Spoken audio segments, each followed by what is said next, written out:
ನಮಸ್ಕಾರ. 10 ನಿಮಿಷದ ಕಿಡಿ ಇಡೀ ದಿನದ ಗೆಲುವಿನ ಹಾದಿಗೆ ನಿಮ್ಗೆಲ್ಲರಿಗೂ ಪ್ರೀತಿಯ ಸ್ವಾಗತ. ನಮ್ಮ ಕಣ್ಣಿಗೆ ದಿನಾಲೂ ಏನೆಲ್ಲ ಬೀಳುತ್ತೆ ಅಲ್ವಾ? ಕೆಲವು ನೋಡೋಕೆ ಬಂಗಾರದ ಹಾಗೆ ಥಳಾಥಳ ಅಂತ ಉಳಿತಾ ಇರುತ್ತೆ, ಇನ್ನು ಕೆಲವು ತುಂಬಾನೇ ಸರಳವಾಗಿ ಕಾಣಿಸ್ತೆ. ಆದ್ರೆ ನಿಜವಾದ ಮೌಲ್ಯ ಅಡುಗಿರೋದು ಎಲ್ಲಿ?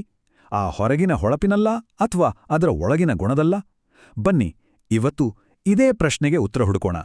ಹೌದು, ಇದೇ ನಮ್ಮ ಇವತ್ತಿನ ಮುಖ್ಯ ಪ್ರಶ್ನೆ. ಯಾವುದು ಹೆಚ್ಚು ಬೆಲೆ ಬಾಳೋದು?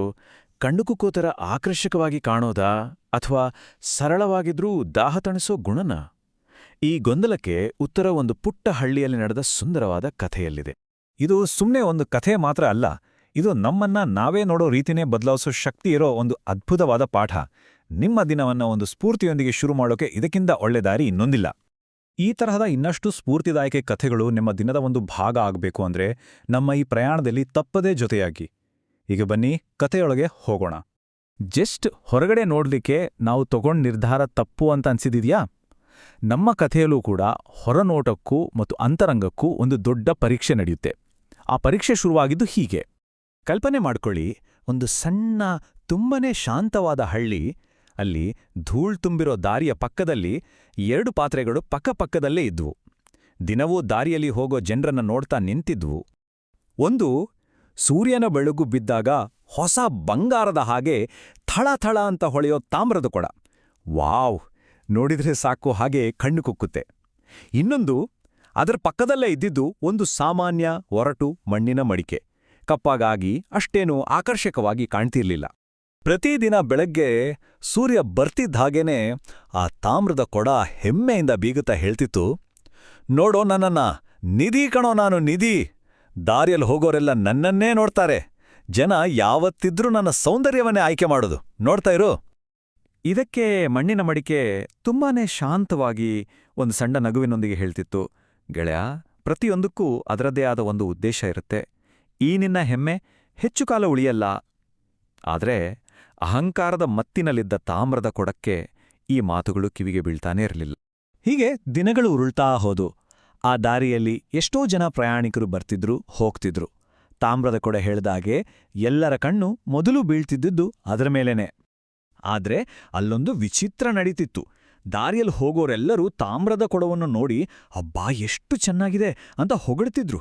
ಆದ್ರೆ ಯಾವಾಗ ಅವರಿಗೆ ಬಾಯಾರಿಕೆ ಆಗ್ತಿತ್ತೋ ಅವರು ನೇರವಾಗಿ ಹೋಗ್ತಿದ್ದಿದ್ದು ಪಕ್ಕದಲ್ಲಿದ್ದ ಮಣ್ಣಿನ ಮಡಿಕೆ ಹತ್ರ. ಇದನ್ನ ನೋಡಿ ನೋಡಿ ತಾಮ್ರದ ಕೊಡಕ್ಕೆ ಸಿಕ್ಕಾಪಟ್ಟೆ ಸಿಟ್ಟು ಬಂತು. ಒಂದು ದಿನ ಕೇಳೇಬಿಟ್ಟು, ಯಾಕೆ ಹೀಗೆ? ಎಲ್ಲರೂ ನನ್ನನ್ನೇ ನೋಡಿ ಮೆಚ್ಚುತ್ತಾರೆ, ಆದ್ರೆ ನೀರ್ ಕುಡಿಯೋಕೆ ಮಾತ್ರ ನಿನ್ನತ್ರ ಹೋಗ್ತಾರೆ. ನನ್ನ ಸೌಂದರ್ಯಕ್ಕೆ ಬೆಲೆಯೇ ಇಲ್ವಾ?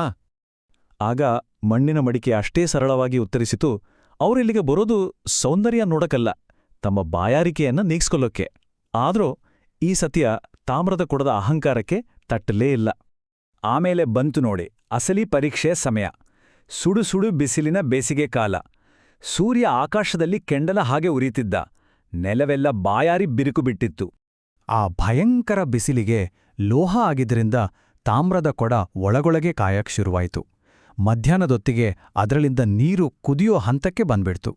ಆಗ ಬಾಯಾರಿಕೆಯಿಂದ ಬಳಲಿ ಬಂದ ಒಬ್ಬ ಪ್ರಯಾಣಿಕನಿಗೆ ಮೊದಲು ಕಣ್ಣಿಗೆ ಬಿದ್ದಿದ್ದೇ ಆ ಹೊಳೆಯೋ ಕೊಡ. ಅಬ್ಬಾ, ನೀರು ಅಂತ ಖುಷಿಯಿಂದ ಮುಟ್ಟಿದವನೇ, ಅಯ್ಯೋ ಇದು ಬೆಂಕಿಯಲ್ಲವೇ ಅಂತ ಚೀರುತ್ತಾ ಕೈ ಹಿಂದೆ ತಗೊಂಡ. ನಿರಾಸೆಯಿಂದ ಅವನು ಪಕ್ಕದಲ್ಲಿದ್ದ ಮಣ್ಣಿನ ಮಡಿಕೆ ಹತ್ರ ಹೋದ.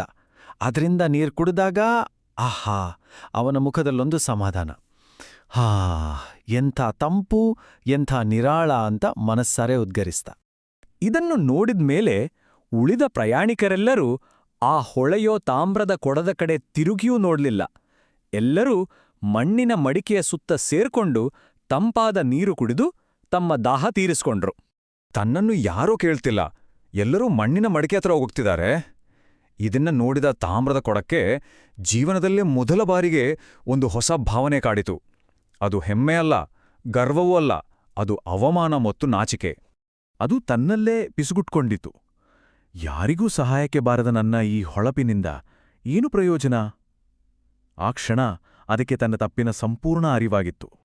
ಇದನ್ನು ಗಮನಿಸಿದ ಮಣ್ಣಿನ ಮಡಿಕೆ ಸೌಮ್ಯವಾಗಿ ಹೇಳಿತು, ಗೆಳೆಯ, ನಮ್ಮ ಬೆಲೆ ಇರೋದು ನಾವು ಹೇಗೆ ಕಾಣುತ್ತೀವಿ ಅನ್ನೋದ್ರಲ್ಲಲ್ಲ, ನಾವು ಬೇರೆಯವರಿಗೆ ಹೇಗೆ ಉಪಯೋಗಕ್ಕೆ ಬರ್ತೀವಿ ಅನ್ನೋದ್ರಲ್ಲಿ. ನೋಡಿದ್ರಾ?